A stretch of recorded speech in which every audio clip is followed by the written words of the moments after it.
commencer. Donc, bonjour tout le monde, et merci d'être là déjà, et merci aussi à Alltech et Jennifer d'avoir organisé ça. Donc, vous voyez le titre, pourquoi la grippe se transmet mieux que les bonnes idées. Donc, je vais faire une petite introduction, un petit préambule. On va parler de sociaux. Personne sera sociologue à la fin. J'ai peut-être fait des petites erreurs dans mes slides. Le but, de toute façon, c'est surtout d'ouvrir des portes, d'essayer de voir comment on peut mieux se représenter le monde qui nous entoure pour un peu mieux évoluer dans des structures qui sont parfois complexes. Je pense que ça concerne tout le monde, parce que tout le monde a normalement, si les slides veulent bien passer, hop, voilà. Tout le monde a des choses qui lui tiennent à cœur. Comme les liens, écologie, des notions d'égalité, performance, bonne pratique de code. Même ceux qui sont plus dans une idée d'équilibre vie pro-perso, il y aurait des comportements qui pourraient voir propager, comme le 80%, des choses comme ça. C'est souvent frustrant. Souvent, on n'arrive pas à faire passer ces idées-là. On a l'impression que c'est l'évidence et la plupart du temps, ça ne marche pas. Et donc, l'objectif aujourd'hui, ça va être soit d'essayer de donner des pistes sur comment on peut mieux évoluer dedans pour transmettre un peu de ces idées, soit au moins, dans le pire des cas, générer de la discussion et peut-être faire baisser un peu la frustration pour mieux comprendre pourquoi parfois l'information traverse moins bien les structures. Donc, pour discuter de ça, on va d'abord voir comment on peut mieux se représenter une structure sociale, dépasser un petit peu le stade de l'organigramme qui est assez imprécis, qui représente mal les relations entre les gens. On va parler donc du sujet sociaux un petit peu du cœur, donc contagion simple et complexe. Donc, qu'est-ce que c'est? Comment ça fonctionne? On va essayer de comprendre grâce avec ça comment quelqu'un change d'avis, comment quelqu'un adopte un nouveau comportement. Et enfin, on va essayer de discuter un petit peu de ce qu'on peut faire un peu plus concrètement. Et à ce moment-là, il ne faudra pas hésiter d'ailleurs à échanger, parce que ça peut être intéressant. Donc, habituellement, voilà comment on se représente une entreprise, donc un organigramme. Ça a quand même un intérêt, hein, ça permet de voir comment la société est censée être structurée, comment l'entreprise est censée être structurée. Maintenant, on voit bien que c'est très imprécis. On se doute bien que les gens peuvent échanger entre eux, que le manager ne parle pas qu'à deux personnes, et ainsi de suite. C'est vraiment une très mauvaise représentation pour essayer de voir les dynamiques sociales. Donc, ce que font habituellement les chercheurs, c'est plutôt ça. Alors là, c'est un petit peu le bordel, c'est pas si simple que ça à comprendre. Dans l'idée, en gros, c'est que ça permet, chaque point serait une personne. Plus un point est gros, plus il est en relation avec beaucoup de monde. Et ça permet comme ça de voir des clusters, essayer de comprendre comment une idée pourrait se répartir, etc. Pour le talk d'aujourd'hui, on va pas réellement bosser là-dessus, ça serait peut-être un petit peu compliqué. Donc j'ai tenté de faire une version très simplifiée de l'organigramme d'avant, mais quelque chose qui se rapprocherait un petit peu plus de cet organigramme-là. C'est ça. Pas très joli, mais je ne jugeais pas trop. L'idée, c'est un petit peu, voilà, on voit qu'il y a des équipes, potentiellement des profils un petit peu transverses, des profils un peu plus managériaux, direction, etc. Donc, on peut se poser la question, si on avait une idée à en transmettre, un comportement à induire dans cette société-là, qui est-ce qu'on irait voir? Est-ce que quelqu'un a une idée de qui on pourrait aller voir parmi tous ces gens-là? Voilà. Donc ça, c'est une idée qui est pas bête parce que ça vient de l'épidémiologie, où en effet, comment ça se passe quand on a une grippe, ou voilà. On regarde un point en particulier et on estime un taux de contagion. Donc là, par exemple, on pourrait estimer que si quelqu'un est malade, si cette personne-là est malade, elle a 50% de chance, si elle croise d'autres personnes, de lui transmettre le virus. Donc, qu'est-ce qui se passerait dans un environnement comme ça? Donc, on inocule le virus, c'est pas bien, c'est pour l'exemple, hein. On le fait pas, hein. Et à chaque fois, il y a 50% des gens en plus qui vont tomber malades. C'est pas complètement idiot, surtout que ça a quand même une réalité, c'est que si on veut transporter une information simple, ça va se passer exactement comme ça. Donc, par exemple, quand est-ce que le nouveau collègue arrive, ça marche très bien, pour ça que ça passe très bien par les managers, ou diffuser la nouvelle vidéo du championnat du monde d'Excel, ça marche mieux par les managers aussi que par un autre point. Le problème, ça a plein de problèmes, cette façon de voir les choses, notamment le fait que c'est quelque chose où on considère que deux points peuvent être pris séparément pour comprendre comment l'information va passer de l'un à l'autre. C'est un gros défaut, donc on va essayer de comprendre comment on peut aller plus loin et qu'est-ce qu'on peut faire de mieux. Quand on a cette idée en tête, il faut aller vers le point central. Qu'est-ce qu'on fait quand on a une idée à transmettre? On en parle en réunion, aux collègues. On va essayer de faire des présentations, des pitchs, pour essayer de toucher un maximum de monde. Et parfois, on prend notre courage à deux mains et on va aller voir des managers, des sponsors, des directeurs, certains profils transverses. Que la plupart du temps, quand on fait ça, de un, on n'est pas toujours écouté, et de deux, même quand on est écouté, ça fonctionne pas. Très régulièrement, on est déçu, on a l'impression d'avoir mis de l'énergie, qu'on nous écoute pas, que les gens ne prennent pas au sérieux notre sujet. Alors, pourquoi on a ces problèmes-là? Pour essayer de répondre à cette question, on va essayer de se pencher sur ce que la recherche en sociologie nous dit, et on va aborder quelques petits points théoriques. Donc, on l'a vu rapidement, la différence entre structure et organisation. Déjà, si quand on se représente l'entreprise, on se représente un organigramme, on va mal se représenter comment l'information circule vraiment. Ce qu'on disait aussi, on ne peut pas isoler deux individus d'un groupe pour l'étudier. Ça marchera pas comme une maladie à dire voilà, dès qu'il croise quelqu'un, il a tant de chances de le propager. Ça fonctionne pas. Également, tout le monde est influencé par son environnement. J'ai mis 3 petits points. Il y aura beaucoup de 3 petits points parce que c'est un sujet très complexe. Comme je le disais, c'est une petite porte qu'on ouvre. Et à chaque fois, en fait, il y a beaucoup d'autres concepts, beaucoup d'autres choses qui sont derrière. Donc, ça, c'est ce qu'on a déjà vu, la différence entre structure et organisation, la façon dont on se représente notre environnement et la façon dont les réseaux sont formés. Le fait qu'on ne peut pas isoler deux individus d'un groupe pour l'étudier. Et quand on parle de transmission de l'information, ça paraît un peu évident dès on se rend bien compte que si le point bleu veut convaincre l'autre point dans cette situation et dans cette situation-là, ce sera pas la même chose. Si on est dans une pièce avec une seule personne ou dans un groupe, il n'y aura pas les mêmes mécanismes qui vont rentrer en jeu et on n'arrivera pas à convaincre les gens de la même façon. Le fait d'être influencé par son environnement, c'est que quand les gens autour de nous se mettent à adopter une pratique ou adhérer à une idée, on va avoir tendance à être nous-mêmes influencés par cette idée ou ces pratiques. Et donc, là, si ces deux personnes-là adoptent une pratique ou un comportement, il y a des chances que la personne soit influencée et soit elle-même porteur de ce comportement et de ces idées-là. Donc, pour essayer d'aller un petit peu plus loin, on va essayer de prendre le cas de la Hola. Si certaines personnes suivent une des personnes que j'ai mis en bibliographie sur YouTube, l'exemple vous parle, sinon c'est pas grave, on va le voir ensemble. Donc la Hola dans les stades de foot, vous voyez ce que c'est, hein, des gens lèvent les bras, tout le monde suit, et ça fait une vague. Dans notre cas, ça va beaucoup nous intéresser parce que ça reste quelque chose qu'on peut étudier. Initialement, ça avait été étudié pour des raisons de physique, parce qu'en fait, on peut étudier des cas on peut étudier des foules, des groupes avec des principes de physique. Donc là, par exemple, la Hola, on peut l'avoir comme une onde.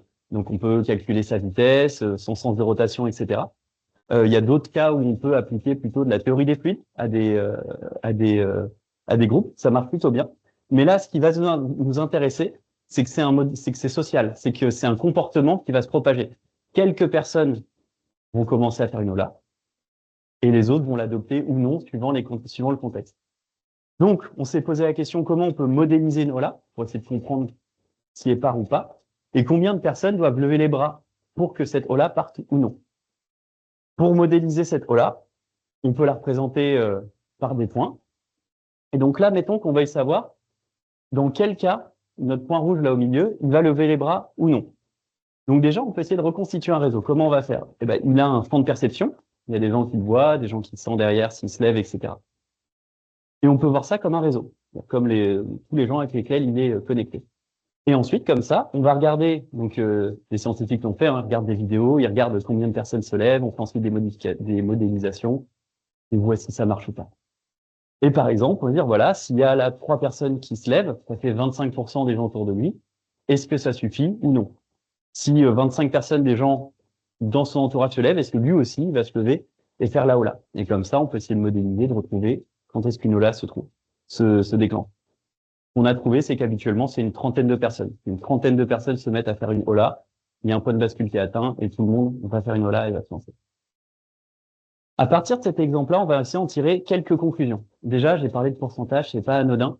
On s'est rendu compte que c'était pas un nombre de personnes qui comptait dans notre réseau, mais une proportion de notre réseau. C'est à partir où on atteint un certain seuil. Donc, pour que la Hola commence, il faut qu'il y ait un certain nombre de personnes qui la lancent dans le réseau.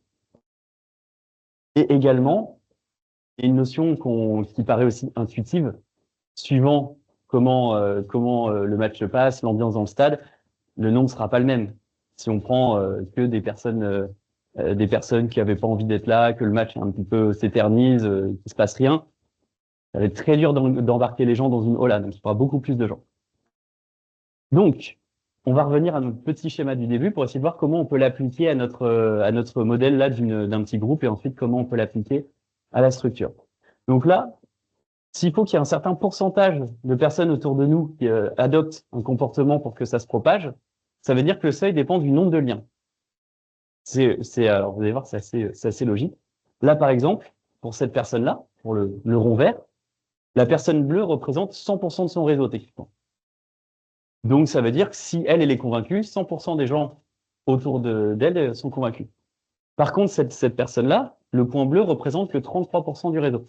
Et donc, ça veut dire que plus il y a de monde, par exemple, dans une pièce, plus il y a de monde, plus le nombre de gens qui vont devoir adopter ce comportement va être grand pour qu'eux aussi l'adoptent. Faire des personnes. Donc, on va prendre, donc, ce seuil dépend aussi, j'ai oublié un point qui est important. On l'a dit, ce seuil peut varier dans ce qui se passe. Et donc, il va principalement dépendre de deux choses. Premièrement, du comportement adopté. Il y a des comportements qui sont plus simples à adopter que d'autres. Là, si on essaie juste d'applaudir, ça va être assez simple de faire partir un applaudissement dans la salle avec quelques personnes. Par contre, si je vous demande de danser debout sur la chaise, je pense qu'il va falloir qu'il y en ait plus qu'il fasse pour que ça suive. Donc, on va prendre deux exemples, même si je pense que ça commence à être plutôt clair. Donc, par exemple, mettons qu'on veuille instiguer le fait de verrouiller, qu'on veuille propager le fait de verrouiller son ordinateur pour des raisons de sécurité. C'est pas quelque chose qui est trop compliqué à accepter. Donc, si notre ami bleu se met à le faire, là, les seuils vont être assez faibles. Donc là, par exemple, 26%, une personne sur 3 l'adopte, il va l'adopter aussi. Et ainsi de suite. Il n'y a que les gens très réfractaires. Donc là, par exemple, le point violet, il y en a toujours qui, quoi qu'il arrive, sont très durs à convaincre et ne vont pas adopter un comportement. Et ensuite, il y a des comportements qui vont être plus polarisants. Comme par exemple, le 100% présentiel. Il y a de grandes chances que le taux d'acceptation de chacun diminue. Et donc, dans la même situation, si les gens ont besoin de plus de gens convaincus autour d'eux pour eux-mêmes changer leur pratique, là, il y a eu la même chose. Une personne qui arrive avec un comportement, qui l'adopte, qui essaye de le propager, mais ça ne fonctionne pas. À part un qui avait un seuil très bas, peut-être qu'il le faisait déjà avant. Il avait beaucoup envie de venir en présentiel. Donc, si on résume les mécanismes qui vont jouer là-dedans, il y en a deux, principalement. Et encore les 3 petits points, c'est beaucoup plus complexe que ça. Le taux, c'est-à-dire le seuil à partir duquel on va adopter un comportement quand d'autres l'adoptent autour de nous. Et la taille du réseau. Et forcément, comme on le disait au début, si c'est fonction du pourcentage, plus le réseau est grand, plus il y aura besoin de monde. Parce que 10% de 10, c'est pas pareil que 10% de 100. Une fois qu'on a ça, on comprend que ça va pas du tout fonctionner comme un rhume. Ça va même être un petit peu l'inverse. On va pas devoir partir du centre. Ça, on va essayer de l'illustrer un petit peu.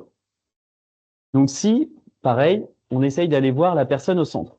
Déjà, la personne au centre, elle est en contact avec beaucoup de personnes. Donc cette personne-là va être dure à convaincre. Donc quand on va voir un manager, si cette même personne a eu 10 échos différents ou a vu 10 pratiques différentes avant, on pèse pas beaucoup. Mais en plus de ça, si on arrive à le convaincre, c'est un point isolé. Donc le moment où il va aller voir les autres personnes, il va se retrouver un petit peu seul. Et donc là aussi, même une fois qu'on arrive à convaincre ce profil un petit peu plus transverse, lui, il va avoir du mal à affecter ensuite les équipes, les groupes. Et donc, ça va rapidement bloquer, d'où cette frustration. On en a parlé aux gens importants, entre guillemets. Ils ont eu l'information et ça fonctionne pas, ça se propage pas. Donc, de façon générale, pour commencer à se projeter un petit peu dans ce qu'on pourrait faire pour améliorer les choses. Déjà, on peut, comme on l'a dit au début, améliorer la vision qu'on a des structures. C'est-à-dire quitter un petit peu cette vision très hiérarchique, qui est plus ou moins vraie suivant les entreprises, mais qui est pas toujours cohérente. Et il n'y a pas uniquement ça, il y a aussi, par exemple, une entreprise où tout le monde se croise à midi, tout le monde se voit tout le temps, ça va pas du tout être les mêmes partages d'informations et les mêmes propagations qu'une équipe où tout le monde est très siloté. Donc ça aussi, ça va être à prendre en compte quand on réfléchit à qui on va parler. On voit aussi quelque chose qui était contre-intuitif au début, mais qu'on peut comprendre comme ça. C'est intéressant de cibler des petits groupes. Parce que si on va tout de suite voir des zones du réseau hyper connectées, ça va être très dur d'avoir du poids et ensuite ça va être très dur que ce comportement-là ou cette idée-là se répande. Et ensuite, quelque chose qui paraît évident, mais qu'il faut avoir en tête, c'est pas mal d'aller voir des gens qui sont déjà un petit peu sensibles au changement qu'on veut induire. Parce que plus la personne sera ouverte à ce changement, plus ça pourra aller vite. Alors, il y a quand même deux éléments là-dessus. Il y a à la fois à quel point la personne est ouverte sur le sujet, mais il y a aussi une question de contexte. Il y a peut-être des équipes qui sont, je sais pas, plus surveillées d'autres, ont des habitudes plus ancrées que d'autres. Par exemple, une équipe qui a déjà des habitudes fortes sur le sujet, qui a déjà un comportement très établi sur un sujet, ça va être plus compliqué de la faire changer. Donc, c'est toutes ces choses-là qu'il faut avoir en tête. Donc maintenant, si on a tout ça en tête, qu'est-ce qu'on irait voir en premier là?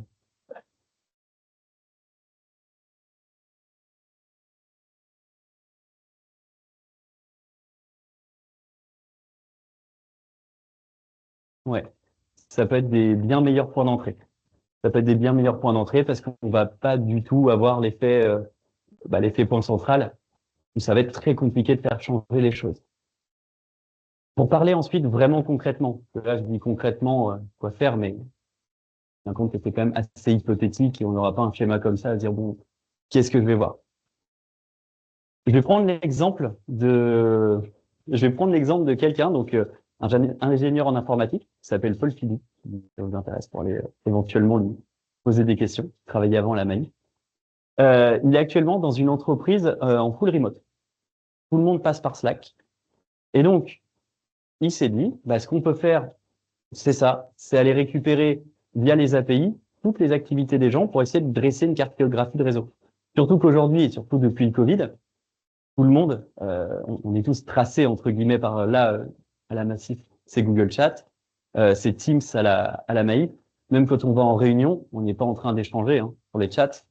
Il n'empêche, on sait où on est, on sait voilà, tout est tracé, on a toutes ces informations-là. Et donc il s'est dit, bah, je peux récupérer cette API-là et essayer de dresser un réseau, voir comment, par exemple, répandre une bonne pratique de développement. Là où je trouve cette initiative intéressante, c'est que, alors, je me doute que vous n'allez pas tous, dès demain, aller prendre les API de Google Chat ou de Teams pour essayer de dresser ces cartographies-là. Là où je trouve ça intéressant, c'est que c'est quelque chose qui est en train d'arriver, la recherche va de plus en plus vite sur ces sujets-là, et on n'est pas si loin que ça d'arriver à un stade où il y aurait probablement des cabinets de conseil qui arriveront pour proposer ces analyses-là et les proposer aux directions pour essayer d'insuffler du changement. Et je pense que c'est intéressant que tous les profils aient une idée de que ces choses-là existent, que ces mécanismes-là existent, que tout le monde puisse s'en saisir et comprendre ce qui se passe, qu'il n'y ait pas une vie de l'entreprise à deux vitesses avec des gens qui essayent de décider tout seul en haut quelles seraient les bonnes pratiques. Et je pense que c'est intéressant si tout le monde se saisit de toutes ces façons de voir les choses. On peut faire de façon plus classique. Donc c'est ce qu'on disait, aller voir une petite équipe déjà ouverte sur le sujet. Ça, je pense que c'est quelque chose qui est assez évident une fois qu'on a vu tout ça. Quelque chose à pas sur lequel il faut pas passer à côté. C'est multiplier les actions. Je m'explique. Souvent, quand on va voir par exemple un manager, s'il a entendu notre demande, on s'arrête là. En fait, si on se rappelle de la Ola, j'ai parlé d'un point de bascule. C'est-à-dire qu'il y a un nombre de personnes à partir duquel le comportement va se propager. Et donc, on a intérêt à convaincre un maximum de monde. Alors, faut limiter ses efforts. Hein. Si, il y a 60, 70 personnes dans le service dans lequel on est, on va pas les voir un par un les 70 personnes. C'est juste impossible. Mais par contre, il faut vraiment pas sous-estimer le fait que d'aller voir une équipe, même si ça prend pas, aller en voir une deuxième. Et c'est à partir d'un certain nombre de personnes, il va y avoir ce point de bascule. En ai pas trop parlé, c'est presque un autre sujet. On pourrait presque faire un autre talk dessus. Ce que je vous conseille, c'est que j'ai mis des liens à la fin. Il y a une vidéo YouTube de vulgarisation très facile à regarder sur le sujet. Je vous invite à aller la voir, c'est très intéressant, ça dure 20 minutes et ça permet de bien comprendre ce que c'est ce fameux point de bascule et pourquoi quand on a parlé à une personne, faut pas s'arrêter là et pas hésiter à continuer à aller parler à tout le monde. Dernière précision, c'est pas pour autant qu'aller parler au manager, c'est inutile. Ça permet d'apporter une certaine légitimité s'il est d'accord. Il pourra essayer peut-être d'encourager ce changement. Mais c'est juste que ça peut pas être le seul point d'entrée, sinon ça ne fonctionnera pas. Une fois qu'on a vu tout ça, est-ce que vous avez des idées de ce qui pourrait être fait ou pas fait? Est-ce que vous, ça vous a, ouais, ouais, ouais, ouais.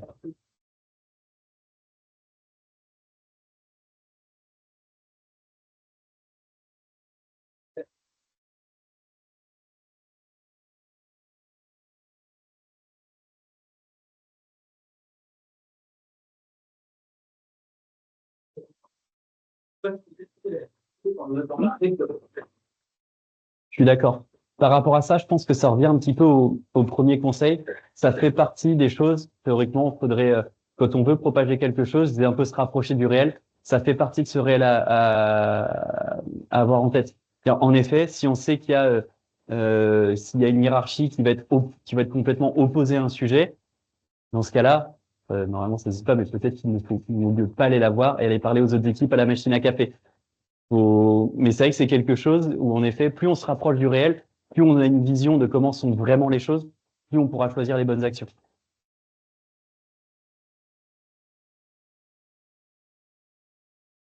C'est ça. C'est un peu ça. C'est espérer que le manager, si il a 5 équipes que lui, si 4 équipes sur 5 sont convaincus, ils font cette remontée, voilà, on compte sur le fait que ça puisse en tout cas être une force plus grande pour qu'à la fin il accepte cette idée-là. Alors, c'est comme tout, hein. On a l'influence sur le réseau à hauteur de la proportion de ce qu'on est du réseau. C'est pour ça qu'on parlait de nombre de personnes. Si la direction du manager impose à tous les managers qu'on est dans une très grosse entreprise qui a 800, 900 managers et qui ont tous la même idée, même s'il y a 20 membres d'équipe qui ont une idée, c'est clair que ça va être compliqué. C'est pas une formule magique, hein. Va falloir prendre en compte tout ça. Mais je pense qu'il y a quand même quelque chose où si on arrive à convaincre les autres profils techniques ou équipes autour de nous, ça peut quand même faire un environnement plus agréable et ça peut faire ça peut créer un petit peu un sentiment de groupe un peu plus fort qui peut permettre de baisser la frustration et de quand même faire des actions parce que parfois, là on parle d'un comportement, mais souvent quand on a une idée qui nous tient à cœur, c'est un ensemble de comportements et on peut parfois quand même faire des choses.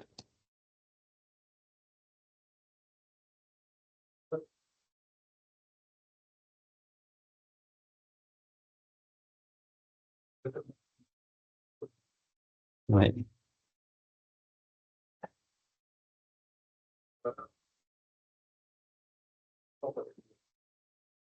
Pas mal, justement pendant la mission à la maison, et ça, comme pendant, donc, plein de trucs comme ça, il y avait vraiment la team méthode et la team méthode, et on était un peu pour lui, notre présentation, c'était en fait, c'est une rencontre, et on doit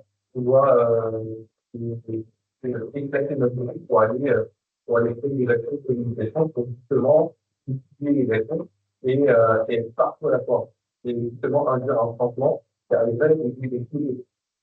Je pense que par rapport à cette idée-là, je sais pas, ça rejoint ce que tu disais, mais si on revient sur ce schéma-là, en fait, en effet, quand il y a des questions réglementaires, hiérarchiques, cette notion top to bottom fait sens. Mais ce qu'il faut pas oublier, c'est que par exemple, s'il y a des directeurs, ils peuvent peut-être représenter en haut ici une petite équipe qui communique peu avec le reste. Et eux aussi peuvent être source justement d'alignement et induire ensuite des idées ailleurs. Donc je pense que la vision top to bottom, elle est pratique parce que bien sûr on fonctionne en vision hiérarchique. Les choses arrivent par la hiérarchie, mais je pense que ça suffit pas. Et par rapport à ça, niveau scientifique, on commence quand même à être assez sûr que tout arrive par les côtés des réseaux. Il y a un exemple que je trouve assez intéressant. Il y a eu des études faites sur, alors je sais pas si on pourra le faire à l'avenir, mais 14 millions de tweets pour essayer de regarder d'où était partie la révolution du printemps arabe en 2011. Et donc, est-ce que c'était des influenceurs? Est-ce que c'était des leaders d'opinion? Et en fait, on n'a pas trouvé ces leaders d'opinion. En fait, c'est vraiment des choses qui sont parties du bord du réseau, des groupes d'étudiants, des groupes locaux, etc. Et c'est par là que cette révolution est partie.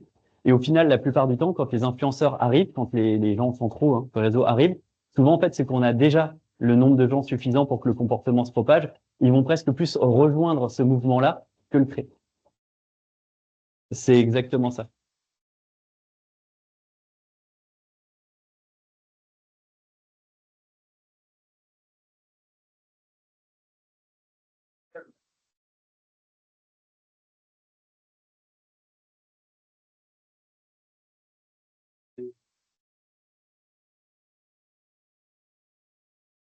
D'avoir ça, et à partir du moment où le fait de céder n'est pas forcément être proactif, mais c'est au moins donner du temps. C'est moi, les choses de la vie, c'est pas forcément d'accord avec toi, c'est plutôt, ouais, pourquoi pas. Alors, c'est vrai que là, alors, on est là sur quelque chose. Là, on est sur quelque chose d'un petit peu simplifié où la personne l'adopte ou non, le comportement. Dans la réalité, c'est un peu plus mouvant, hein. On peut être adopté un petit peu, on peut être d'accord sans adopter les comportements, on peut, voilà. Et tout le monde va pas avoir la même activité, hein. Il y a certaines personnes vont peut-être propager les comportements vraiment, d'autres vont juste les appliquer. C'est un impact quand même. Rien que le fait d'impacter, hein, d'adopter un comportement, ça va avoir cet impact-là aussi.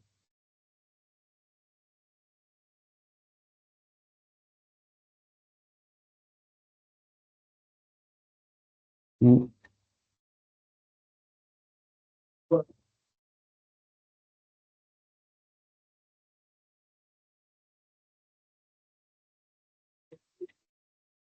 Alors, c'est un peu l'état de la science, on ne sait pas exactement. Parce que c'est vrai que l'idée, alors dans la recherche sur les points de bascule, notamment, donc il y a un livre de Damian Santola, qui est cité à la fin, qui parle de ça. Actuellement, on a étudié voilà un nouveau comportement, combien il faut qu'il y ait de gens qui le fassent pour l'adopter. Euh, Ça prend en compte s'il y a déjà un comportement établi, mais c'est vrai que ça prend pas en compte s'il y a d'autres personnes qui sont en train d'établir encore un troisième comportement. Et là, à quel point ça joue sur les taux, c'est quelque chose qu'on n'a pas encore, parce que c'est beaucoup plus dur à étudier.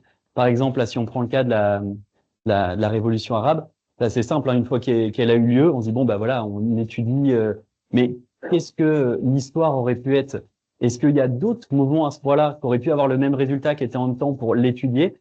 C'est un petit peu ce sur quoi actuellement la recherche est en cours et on n'a pas vraiment les réponses. Sauf que c'est vrai que c'est le problème de tous les modèles, hein, ils sont tous faux et il faudrait un modèle un peu plus vrai là-dessus pour prendre en compte qu'est-ce qui se passe quand il y a plusieurs idées qui s'entrechoquent. Cela dit, je pense qu'à l'échelle individuelle, c'est un peu moins, quand on a nous une idée qu'on veut propager, on est plus souvent face au problème de comment le faire qu'à essayer de faire une cartographie de toutes les autres idées, même si ça se fait en effet l'étape d'après. Je sais pas si je réponds bien à ta question.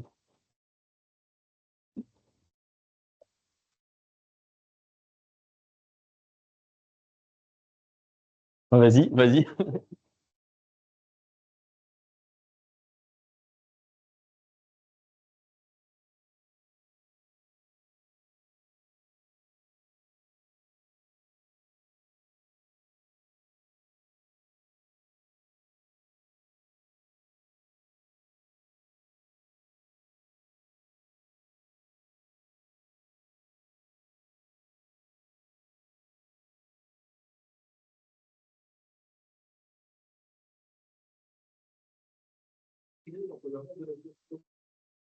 Par rapport à ce qu'on de pas trop pourquoi c'est mieux qu'il est, c'est un petit peu, finalement, le truc qui n'est pas là, c'est le détail, c'est la alimentation, c'est la réduction de l'engagement, parce que les gens ne peuvent pas l'exprimer, ça se sont dit, ils étaient prêts à le faire, Je réponds pas à cette question parce que moi, les analyses de marxisme, je plaisante. Non, je suis d'accord, je trouve ça intéressant. C'est encore une fois une question de complexité. Je pense que ça serait presque des études séparément. Ça serait d'ailleurs maintenant taper sur Google Scholar, hein. Est-ce que c'est presque encore un autre sujet? Parce que là, c'est presque en effet des influences parallèles qui sont pas sur le même groupe, presque. Donc, ça serait à voir si on a un réseau complexe et deux réseaux avec pas tant de liens que ça. Est-ce que tu peux avoir deux luttes, on va dire, parallèles sur des sujets différents? Est-ce que ça influence un côté ou l'autre? Ce serait intéressant. Là, ton prochain sujet de recherche. Il y a d'autres questions? Ou de ta vie ou point de vue, hein. Eh ben, je vais pouvoir terminer. Je voulais donner quand même quelques pistes si ça intéresse quelques personnes. Là, c'est pas ceux sur lesquels je me suis le plus appuyé, mais je trouve que c'est des noms intéressants. Donc, Zachary, je suis pas entraîné, Steiner Tselkeld, c'est bien, qui est celui justement qui a fait les études sur le printemps arabe. Donc, c'est celle-là, une étude de 2015. Et en gros, pour faire ces études-là, il se base sur les réseaux sociaux. Et il a sorti, il y a pas très longtemps, un package Python pour récupérer les API des réseaux sociaux et les analyser. Pas pour dire de le faire, hein, je ne sais pas si c'est ce qui vous intéresse tous, mais je trouvais que c'était très intéressant. Parce que je sais pas quoi faire ce soir. Je cite aussi Mark Granovetter, en plus parce que c'est un petit peu le père de la contagion complexe avec l'étude The Strengths of Good Ties, euh, qui est encore, hein, je disais, il y a plein de choses qui vont jouer. Les liens peuvent être physiquement forts si les gens sont proches ou non dans le réseau. Et il s'est rendu compte que l'information voyageait plus vite à travers les liens faibles. C'est un petit peu contre-intuitif, c'est intéressant, c'est de là qu'est parti le contagion complexe. Je vais pas aller plus loin, on va pas non plus passer tout le temps. Voilà, je trouvais que c'était intéressant. Et ensuite, sur les travaux sur lesquels je me suis vraiment basé le plus, là, je vous conseille, si ça vous intéresse d'aller voir. Il y a les travaux de Damon Santola. Notamment, il a fait une conférence en ligne. J'ai pas dû mettre le lien. Je l'ajouterai. Il a fait une conférence en ligne où il reprend le sujet de son bouquin, donc qui s'appelle How Behavior Spreads: The Science of Complex Contagion, qui est pas mal sur ce sujet-là et qui est assez intéressant et qui est pas très duraliste. C'est pas une étude scientifique avec que des tableaux, des calculs et des abstracts qu'on saisit mal en anglais. C'est un bouquin qui est assez accessible. Et ensuite, ce que je vous conseille, ou là, pas d'excuses, c'est la chaîne donc de Fulloscopy, qui est d'un scientifique français qui s'appelle, je vais revenir tout au début, non, je vais revenir tout au début. Si je vais pouvoir revenir tout au début. Donc voilà, Mehdi Moussaïd, qui est un chercheur en sociologie et qui a aussi une chaîne YouTube qui s'appelle Fulloscopy, donc le lien est sur la slide de la fin, qui a fait plein de sujets, qui a fait plein de vidéos sur sur des sujets de recherche intéressants. Celui-là, il parle plus du point de bascule, comme je disais. Il en a aussi, par exemple, sur l'intelligence collective, parce que pour le travail en équipe, c'est vraiment sympa pour comprendre un petit peu pourquoi ça marche et pourquoi le collectif ça marche et pourquoi les groupes ne sont pas idiots et comment ça marche pour avancer là-dessus. On voit le lien et la fin. C'est vraiment des vidéos très vulgarisées. Ça dure 20 minutes à chaque fois. C'est très facile à regarder. C'est tout pour moi, sauf s'il y a d'autres questions.